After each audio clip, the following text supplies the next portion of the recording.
ಹೆಣ್ಣು ಅಂದರೆ ಮನೆಯ ಮಹಾಲಕ್ಷ್ಮಿ ಎಂಬ ನಂಬಿಕೆ ಇದೆ. ಆಕೆ ಹುಟ್ಟಿದ ಮೇಲೆ ತವರು ಅಭಿವೃದ್ಧಿಯಾದರೆ ಅವಳೇ ಅದೃಷ್ಟ ಲಕ್ಷ್ಮಿ ಎಂಬ ಪಟ್ಟ ಪಡೆಯುತ್ತಾಳೆ. ಗಂಡನ ಮನೆ ಸೇರಿದ ಮೇಲೆ ಅಲ್ಲಿ ಅನುಕೂಲಗಳಾದರೆ ಪತಿಯ ಪಾಲಿಗೆ ಆಕೆಯೇ ಅದೃಷ್ಟ ದೇವತೆಯಾಗುತ್ತಾಳೆ. ಪ್ರತಿಯೊಬ್ಬರು ತಮ್ಮ ಬದುಕಿನಲ್ಲಿ ಆಗುವ ಪ್ರತಿ ಬದಲಾವಣೆಯಲ್ಲಿಯೂ ಅದೃಷ್ಟಕ್ಕಾಗಿ ಹಂಬಲಿಸುವುದು ಸಹಜವೇ. ಅಂಥದೊಂದು ದೊಡ್ಡ ಬದಲಾವಣೆ ಎಲ್ಲರ ಬಾಳಿನಲ್ಲಿ ತರುವುದೇ ವಿವಾಹ ಅಥವಾ ಮದುವೆ. ಮದುವೆ ಆಗುವ ಬಹುತೇಕ ಪುರುಷರಿಗೆ ಪತ್ನಿಯಾಗುವವಳ ಕಾಲ್ಗುಣದಿಂದ ತಮ್ಮ ಮನೆ ಬೆಳಕಾಗುವುದು, ಅಭಿವೃದ್ಧಿಯಾಗಬಹುದೆಂಬ ಕನಸಿರುತ್ತದೆ. ಹೀಗಾಗಿ ಹಿಂದಿನ ಕಾಲದಲ್ಲಿ ಸಾಕಷ್ಟು ವಧು ಪರೀಕ್ಷೆ ಮಾಡುತ್ತಿದ್ದರು. ಈಗಿನ ಕಾಲದಲ್ಲಿ ಪುರುಷರು ತಾವು ಮದುವೆ ಆಗುವ ಹುಡುಗಿಯ ಬಗ್ಗೆ ಸಾಕಷ್ಟು ನಿರೀಕ್ಷೆ ಮತ್ತು ಆಲೋಚನೆಗಳನ್ನ ಇಟ್ಟುಕೊಂಡಿರುತ್ತಾರೆ. ತಾನು ಮದುವೆ ಆಗುವ ಹುಡುಗಿ ಸುಂದರವಾಗಿ ಇರಬೇಕು, ಒಳ್ಳೆಯ ಗುಣವನ್ನ ಹೊಂದಿರಬೇಕು ಮತ್ತು ಸಾಂಪ್ರದಾಯಿಕ ಕುಟುಂಬದಿಂದ ಬಂದಿರಬೇಕೆಂಬ ಇಚ್ಛೆ ಬಹಳ ಪುರುಷರಲ್ಲಿ ತಾವು ಮದುವೆ ಆಗುವ ಹುಡುಗಿಯ ಬಗ್ಗೆ ನಿರೀಕ್ಷೆಯನ್ನ ಹೊಂದಿರುತ್ತಾರೆ. ಸಾಮುದ್ರಿಕ ಶಾಸ್ತ್ರ ವೈದಿಕ ಪರಂಪರೆಯಲ್ಲಿ ಒಂದು ಭಾಗವಾಗಿದ್ದು, ವ್ಯಕ್ತಿಯ ಮುಖ ಸೆಳೆತ, ಓದುವಿಕೆ ಹಾಗೂ ಸಂಪೂರ್ಣ ದೇಹದ ವಿಶ್ಲೇಷಣೆ ಮಾಡುವಂತಹ ಒಂದು ಶಾಸ್ತ್ರವಾಗಿದೆ.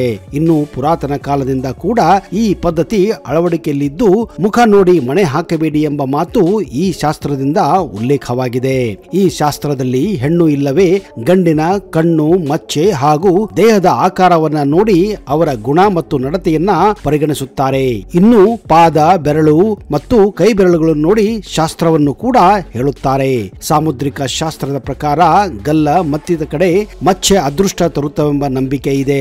ಹೀಗೆ ಇರುವ ಹುಡುಗಿ ಸಿಕ್ಕರೆ ಹುಡುಗರಿಗೆ ಸಂತೋಷ ಹಾಗೂ ಅದೃಷ್ಟ ಖುಲಾಯಿಸುತ್ತದೆ.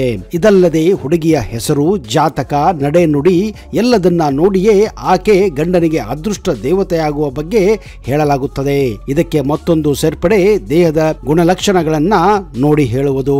ಲಕ್ಷಣ ಶಾಸ್ತ್ರದಲ್ಲಿ ಹೆಣ್ಣು ಮಕ್ಕಳ ದೈಹಿಕ ರಚನೆಯನ್ನ ನೋಡಿ ಅವರ ಪತಿಯಾಗುವವನ ಅದೃಷ್ಟದ ಬಗ್ಗೆ ಹೇಳಲಾಗುತ್ತದೆ. ಹಾಗಾದ್ರೆ ಆ ಗುಣಲಕ್ಷಣಗಳು ಯಾವುವು? ಹುಡುಗಿಯ ಮೈಮಾಟ, ಹುಡುಗಿಯ ಸುಂದರತೆ, ಹುಡುಗಿಯ ದೇಹದ ಅಳತೆ, ಕಿವಿ, ಕಣ್ಣು, ಮೂಗು, ಕಾಲು, ಬೆರಳುಗಳು ಯಾವ ರೀತಿ ಇದ್ದರೆ ಮದುವೆ ಆಗುವ ಗಂಡನಿಗೆ ಹಾಗೂ ಆ ಕುಟುಂಬಕ್ಕೆ ಅದೃಷ್ಟ ತರಬಹುದು ಅನ್ನುವ ಮಾಹಿತಿಯನ್ನ ಇವತ್ತಿನ ಈ ವಿಡಿಯೋದಲ್ಲಿ ನಿಮಗೆ ಸವಿಸ್ತಾರವಾಗಿ ಹೇಳ್ತಾ ಇದ್ದೀನಿ. ಅದಕ್ಕಿಂತ ಮೊದಲು ನೀವು ನಮ್ಮ ಚಾನೆಲ್ಗೆ ಹೊಸಬರಾಗಿದ್ದರೆ ದಯವಿಟ್ಟು ಈಗಲೇ ಸಬ್ಸ್ಕ್ರೈಬ್ ಮಾಡಿ, ಜೊತೆಗೆ ಬೆಲ್ ಐಕನ್ ಕೂಡ ಪ್ರೆಸ್ ಮಾಡಿ.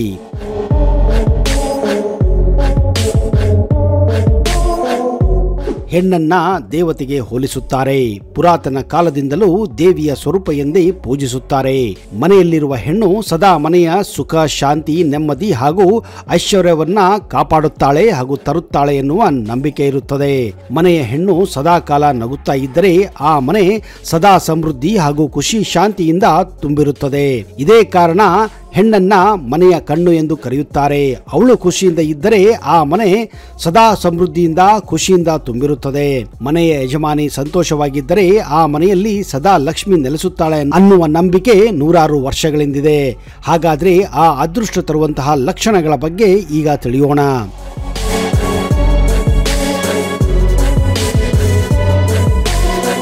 ಮೊದಲನೇದಾಗಿ ಕೈಗಳು. ಮಹಿಳೆಯರ ಕೈಗಳು ಸುಂದರ ಮತ್ತು ಉದ್ದವಾಗಿದ್ದರೆ ಅವರನ್ನ ಅದೃಷ್ಟವಂತ ಮಹಿಳೆಯರಲ್ಲಿ ಒಬ್ಬರೆಂದು ಸಾಮುದ್ರಿಕ ಶಾಸ್ತ್ರದಲ್ಲಿ ಪರಿಗಣಿಸಲಾಗಿದೆ. ಅದರಲ್ಲೂ ಆಕೆಯ ಕೈ ಸೌಮ್ಯ ಮತ್ತು ಗುಲಾಬಿ ಬಣ್ಣದಾಗಿದ್ದರೆ ಅವಳು ತುಂಬಾ ಅದೃಷ್ಟಶಾಲಿ ಎಂದು ಪರಿಗಣಿಸುತ್ತಾರೆ. ಈ ಲಕ್ಷಣಗಳನ್ನು ಹೊಂದಿರುವ ಮಹಿಳೆಯರಲ್ಲಿ ಮನೆಯಲ್ಲಿ ಎಂದಿಗೂ ಹಣದ ಕೊರತೆ ಉಂಟಾಗುವುದಿಲ್ಲ, ಯಾವಾಗಲೂ ಹಣ ಹರಿಯುತ್ತಾನೆ ಇರುತ್ತದೆ. ಇನ್ನು ಮಹಿಳೆಯ ಕೈ ಬೆರಳಿನಲ್ಲಿ ಶಂಖ ಮತ್ತು ಚಕ್ರದ ಶುಭ ಚಿಹ್ನೆ ಇದ್ದರೆ ಅಂತಹ ಮಹಿಳೆಯರ ಕೈಯಲ್ಲಿ ನಾವು ಸೌಭಾಗ್ಯವನ್ನ ನೋಡಬಹುದು.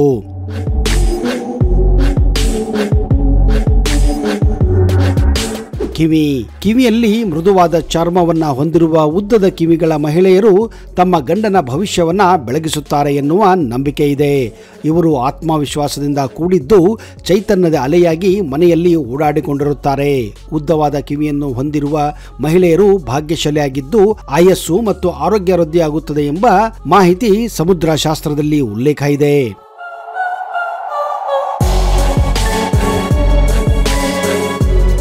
ಕೂದಲುಗಳು. ಕಿವಿಯ ಹಿಂದೆ ಕೂದಲು ಹೊಂದುವ ಅಭ್ಯಾಸವಿರುವ ಮಹಿಳೆಯರು, ಕಪ್ಪಾದ ಹೊಳಪಿನ ದಟ್ಟ ಕೂದಲುಗಳನ್ನು ಹೊಂದಿರುವ ಮಹಿಳೆಯರು ತಮ್ಮ ಪತಿಗೆ ಒಳ್ಳೆಯ ಆರೋಗ್ಯವನ್ನ, ಸಂಪತ್ತನ್ನ ತರುತ್ತಾರೆ.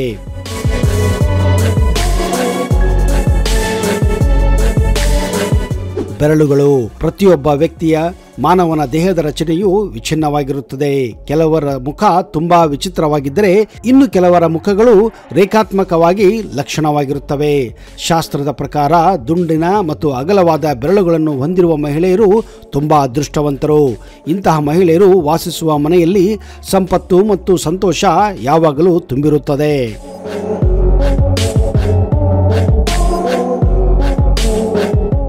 ಹಲ್ಲುಗಳು. ಒಂದೇ ನೇರದಲ್ಲಿ ಹಲ್ಲುಗಳನ್ನು ಹೊಂದಿರುವ ಮಹಿಳೆಯರು ತಮ್ಮ ಗಂಡನಿಗೆ ಎಲ್ಲಾ ರೀತಿಯ ಸುಖ ಸಂಪತ್ತನ್ನ ಸಮರ್ಥವಾಗಿ ನೀಡಬಲ್ಲರು. ಅವರು ನಗುವಿನಲ್ಲಿ ಸಂತೋಷ ಹರಡುತ್ತಾರೆ, ಸಮೃದ್ಧಿ ಆಕರ್ಷಿಸುವ ವರ ಪಡೆಯುತ್ತಾರೆ. ಇನ್ನು ಯಾವ ಮಹಿಳೆಯ ಮುಂದಿನ 2 ಹಲ್ಲುಗಳ ನಡುವೆ ಅಂತರ ಇರುವ ಮಹಿಳೆಯರು ಅತ್ಯಂತ ಭಾಗ್ಯಶಾಲಿ ಎಂದು ಪರಿಗಣಿಸಲಾಗುತ್ತದೆ.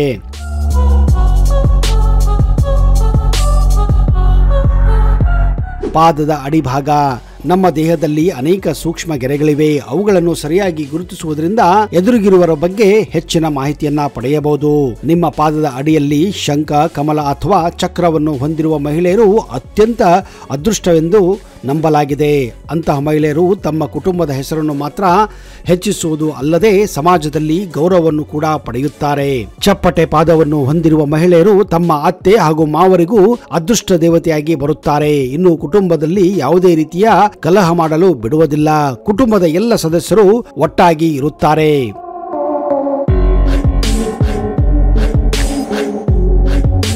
ಕಾಲುಗಳು. ಉದ್ದ ಕಾಲಿನ ಹುಡುಗಿಯರು ಪತಿಯ ಪಾಲಿಗೆ ಲಕ್ಕಿಯಾಗಿರುತ್ತಾರೆ. ಬಹಳ ತಾಳ್ಮೆ ಹಾಗೂ ಧೈರ್ಯ ಹೊಂದಿದ ಇವರು ಪತಿಯ ಹಣೆಬರವನ್ನ ಬದಲಿಸಬಲ್ಲರು. ಪತ್ನಿಗೆ ಉದ್ದ ಕಾಲುಗಳಿದ್ದರೆ ಮನೆಯಲ್ಲಿ ಹಣಕ್ಕೆಂದು ಕೊರತೆಯಾಗುವುದಿಲ್ಲ.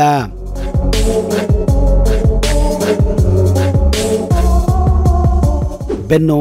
ಇನ್ನು ಯಾವ ಮಹಿಳೆಯ ಬೆನ್ನು ಉದ್ದವಾಗಿ ಮುಂದಕ್ಕೆ ಬಾಗುತ್ತದೆಯೋ, ಅಂಗೈಗಳು ನೇಯವಾಗಿ ಮತ್ತು ಗುಲಾಬಿ ಬಣ್ಣದಿಂದ ಕೂಡಿರುತ್ತವೋ ಅವರು ಬಹಳ ಅದೃಷ್ಟಶಾಲಿಗಳು ಎಂದು ಪರಿಗಣಿಸಲಾಗಿದೆ.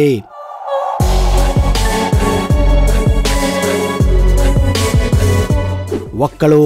ಇನ್ನು ಯಾವ ಮಹಿಳೆಯ ಒಕ್ಕಳು ತುಂಡವಾಗಿ ಆಳವಾಗಿ ಇರುತ್ತದೆಯೋ ಇಂತಹ ಮಹಿಳೆಯರು ಅತ್ಯಂತ ಅದೃಷ್ಟವಂತರು ಎನ್ನುವ ಮಾಹಿತಿ ಸಾಮುದ್ರಿಕ ಶಾಸ್ತ್ರದಲ್ಲಿ ಬರೆಯಲಾಗಿದೆ.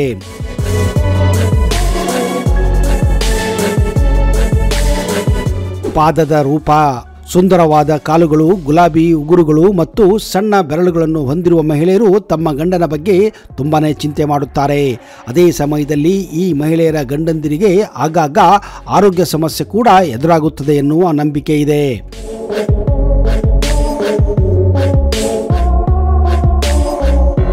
ತುಟಿಗಳು. ತುಟಿಗಳು ದಪ್ಪಗೆ ಕೆಂಪಗೆ ತುಂಬಿಕೊಂಡಿದ್ದರೆ ಅಂತ ಹುಡುಗಿಯು ಆಸ್ತಿಯನ್ನು ತನ್ನತ್ತ ಆಕರ್ಷಿಸುತ್ತಾಳೆ. ಹಣೆ. ಹಣೆಯ ಮೇಲೆ ತ್ರಿಶೂಲದ ಚಿಹ್ನೆಯನ್ನ ಹೊಂದಿರುವ ಮಹಿಳೆಯರು ಜೀವನದಲ್ಲಿ ಅಪಾರ ಸಂಪತ್ತನ್ನ ಪಡೆಯುತ್ತಾರೆ. ಅವರು ಎಲ್ಲಿಗೆ ಹೋದರೂ ಸಮೃದ್ಧಿ ಮತ್ತು ಸಂತೋಷವು ಅವರೊಂದಿಗೆ ಇರುತ್ತದೆ.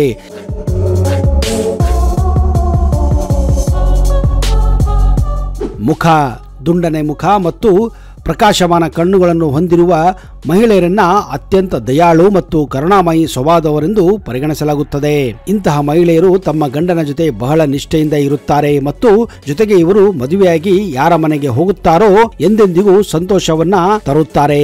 ಅಂತಹ ಹೆಣ್ಣಿನ ಆಗಮನ ಕುಟುಂಬದ ಭವಿಷ್ಯವನ್ನ ಬೆಳಗಿಸುತ್ತದೆ ಎಂದು ಸಾಮುದ್ರಿಕ ಶಾಸ್ತ್ರದಲ್ಲಿ ಉಲ್ಲೇಖ ಮಾಡಲಾಗಿದೆ.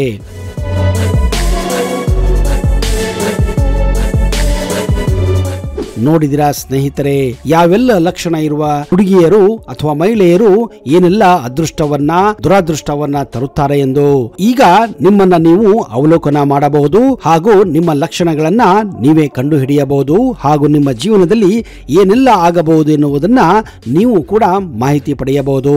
ಇದರ ಬಗ್ಗೆ ಇನ್ನಷ್ಟು ಮಾಹಿತಿಯನ್ನ ಮುಂದಿನ ಸಂಚಿಕೆಯಲ್ಲಿ ತರುತ್ತೇನೆ.